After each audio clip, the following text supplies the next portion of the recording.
Hey everyone. Most people that start YouTube channels or make friends for YouTube probably expect for there to be some kind of falling out. I mean, it's very common because over time, people lose connections. But I think if your friend group is popular online, it's kind of like a multiplier to make it worse. Because there will always be fans, no matter what, that notice it and start assuming the worst. This was probably a really common issue back in like 2010s. I'm sure most of you had your own favorite group of friends that would make videos together, playing something really old like Gmod or GTA 5. But fast forward to today, and the odds of those groups still being together is very low. On the other hand, sometimes the reason can be kind of funny, especially in the story today, where a guy, that some of you might know, meets a girl online, and within the first 2 months, he marries her. And to be honest, it does drive a wedge between him and his friend group on YouTube.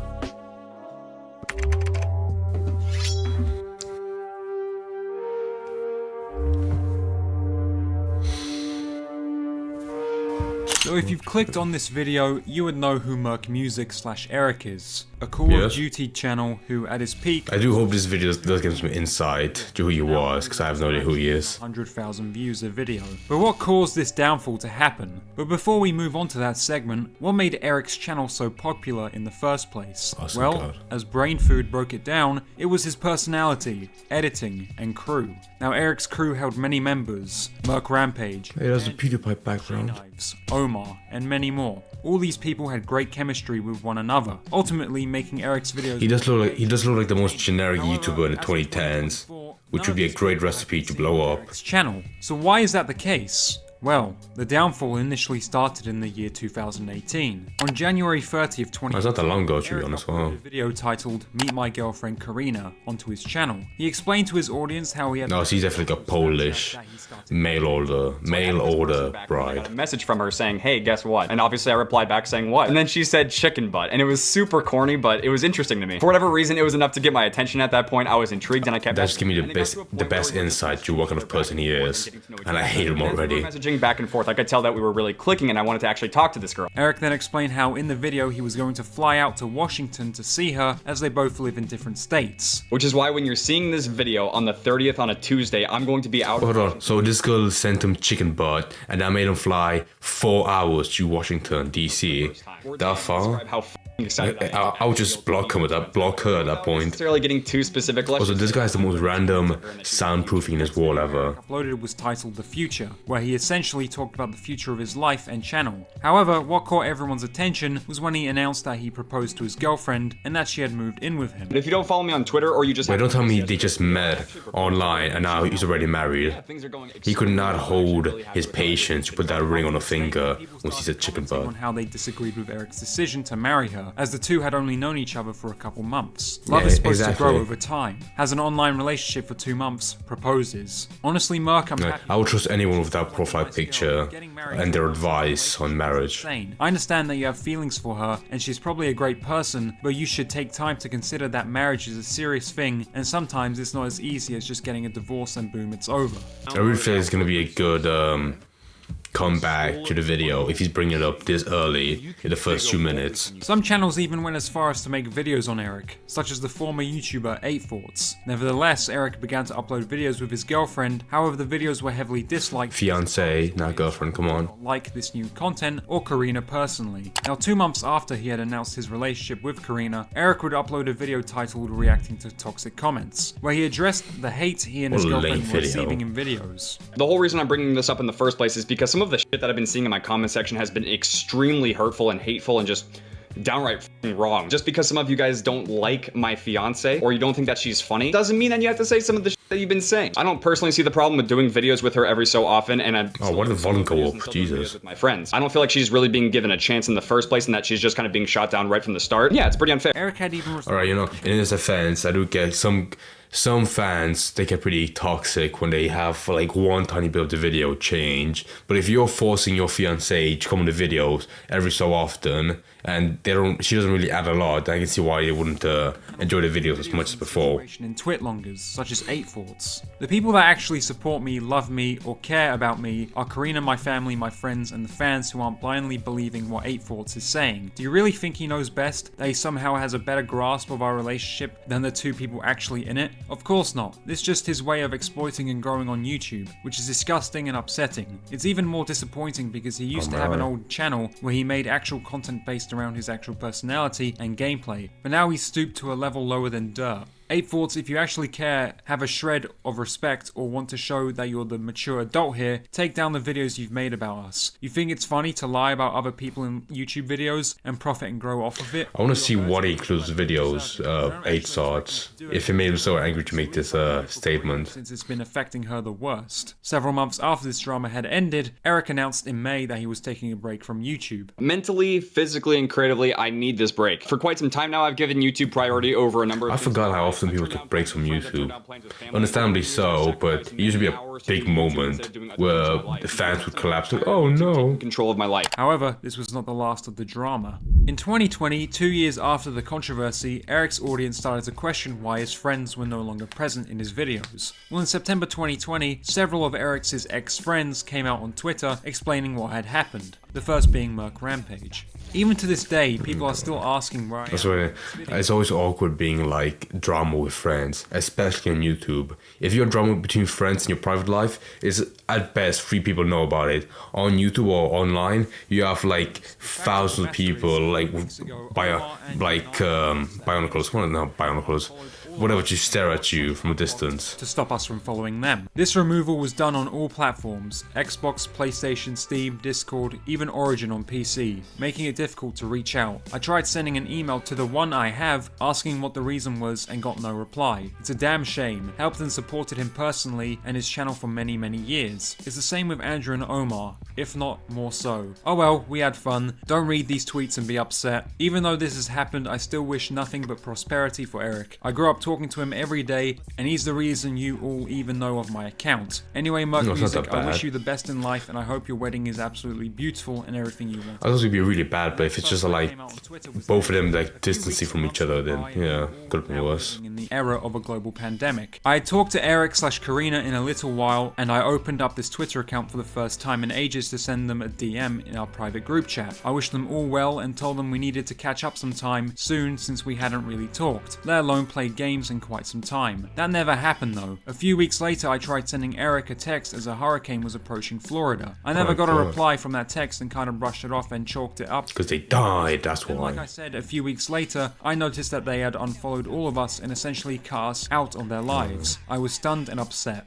Andrew also stated I have a theory on what could have happened. Eric had initially asked Andrew to be his best man, but later on changed his mind and made Karina's brother his best man, which ended up hurting Andrew. Now the next person who also came out on Twitter was Ben, and by looking at his tweets, he was the angriest out of all of them. With all my friends making statements, I just wanted to speak my mind. I wasn't friends with Eric as long as Mike, Omar or Andrew, but I felt like we got along well for the most part. After he got engaged, he just became a different person. I hoped it was just a phase. He's like followed. The night Eric blocked me, Karina tweeted saying that we were trying to break up the friend group. That infuriated me, and I had tried to be supportive, but when all this drama happened, I distanced myself. I later heard that the reason I was blocked was because I wasn't publicly supporting their relationship, which made me even angrier. So according to Eric and Karina, I had to defend them while things in my life were going to shit. I had enough at that point. Now after all these tweets came out, Eric never responded to them. However, I will say now, because he might just move on from this topic, I really feel like the end of this video, I mean there's only 3 minutes left, but it could just end like at him being, like Karina being like, okay, I wanted him to be like distance from his friends as much as possible, so it could only be me and him. Because I know it's gay to come up with theories about what happened, because it's if your only evidence is just stuff going on Twitter, you can't really have a good theory on what happened, really. But it just feels like that timeline got perfectly like in place, way too good. Like the second he proposed to her after like 2 months, really. Like they got proposed, or she got proposed, whatever. And then from there, like he really made like a clear effort to distance from his friend group, or a lack of effort from not talking to them at all. Which is something you would see in like a friend group in high school, where one guy gets pussy and he gets a girlfriend and he just immediately hates all of his friends for no reason, and he just goes away from them forever, or comes back later like a coward on the ground crawling. But if it's online, like on Twitter, and there's people talking about it, it's way more awkward. In his defense, he hasn't made like as much an effort as iDubbbz, where every video or statement he makes is just really cringy, way he really wants you to ham up how much he's changed as a person. So that's good. But still awkward having like all of this drama going on Twitter. Portray themselves to be. But then they're out there really lying through their teeth and making some really false ass claims about my family and my life. Thanks, friends. Look, I don't want any beef with people. Shit happens, but lying isn't okay. Making stuff up about who's best man or not isn't okay. My brother had a stroke last year and plans changed, okay? Nothing was done to hurt anybody intentionally. Now what Karina doesn't elaborate on is what Eric's friends actually lied about. She stated they made false claims about her family and life, even though that's not what they did. Karina stated that Andrew lied about who was going to be the best man at the wedding, but then went on to contradict herself in the same tweet by confirming that the best man did change from Andrew to Karina's brother. So from all the tweets I've read, what essentially happened was Eric and all of his friends grew apart and stopped talking, as each of their lives became busier. However, for some reason, Eric and Karina decided to remove and block all of them. And to this day, no one knows why. Although Ben did mention that he was blocked was there's no conclusion. Publicly support the relationship. That doesn't make any sense to me, because why would they block their friends for not publicly supporting Eric and Karina's relationship 2 years after the drama? Maybe that was one of Yeah, fair enough, that's kind of late. one reason why, and that's beyond stupid. Why do your friends have to get involved in drama that has nothing to do with them? Anyway, after all of Eric's ex-friends came out on Twitter, Eric started to... Man, she picked him hard if he grew up with a One beard. series Eric had on his channel was called Shit Someone Says, which was a compilation of iconic quotes spoken by each of his friends. The 2 videos he ended up... How easy did people have it back in the day? 4-minute video, 1.2 million views. God damn.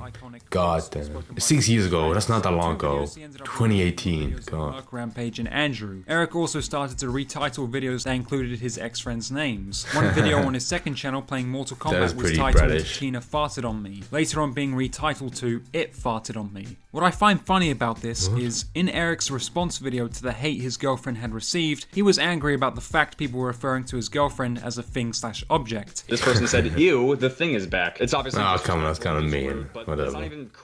Let's be diplomatic with our toxic comments, okay guys? He does the exact same thing to his ex-friends. Eric also went on to delete any donations that mentioned his ex-friends or the drama in live streams. So what caused the death of M3RKMUS1C's career? Well, there are several factors. One of the reasons I believe because his friends with whom he had great banter and chemistry in videos were no longer being featured. I love British slangs in videos, so good. I mean, you could try asking Eric yourself, but he'll just delete your message. However, the main reason I believe his career has met its demise is because he has been uploading the same type of content for years. For example, Eric is a Call of Duty channel, and for the last few years the Call of Duty series has died, meaning no one cares about the games anymore and would prefer to watch something else on YouTube. Not only that, but Eric... I want to say now, he looks a lot like Ali. What was his name? Yeah, probably was Ali. I can't remember. He could have made like a butter smooth transition onto Fortnite from how close he looks to Ali, and like just steal his fans from there. Watch something else on YouTube. Not only that, but Eric has stuck to the same video format since 2016. I mean, you can see in his thumbnails, he still uses the same thumbnail style and format from... Oh my god, that's the exact picture. Can you not just take the effort to like take a picture from the webcam and use that? No, on YouTube your content must change and adapt to current times, or it will become old and stale. That is true. My god, he didn't have that violent... I don't know, it wasn't violent per se, but it was very dried out where, yeah, he really did just keep on making the same videos over and over, which I guess fair enough, if it works, it works, but it didn't work, so it was just like the same, like from the example he showed from the 2 screenshots of the thumbnails, it really looked like the exact video from the same year, but there's like a 6-year time gap, then yeah, it's really awkward where I wouldn't be surprised if a hardcore fan would just stop watching you at that point because it's just so formulaic. And some people can really have a long career from just doing the same stuff over and over. But I feel Call of Duty really was like a huge bang during the time where I don't know what games which of the series it did most well at, but there was definitely a point, if I like pulled up the game series list, where the attention for it died off, and no matter how funny you were or how great your personality was, people wouldn't enjoy watching it either way.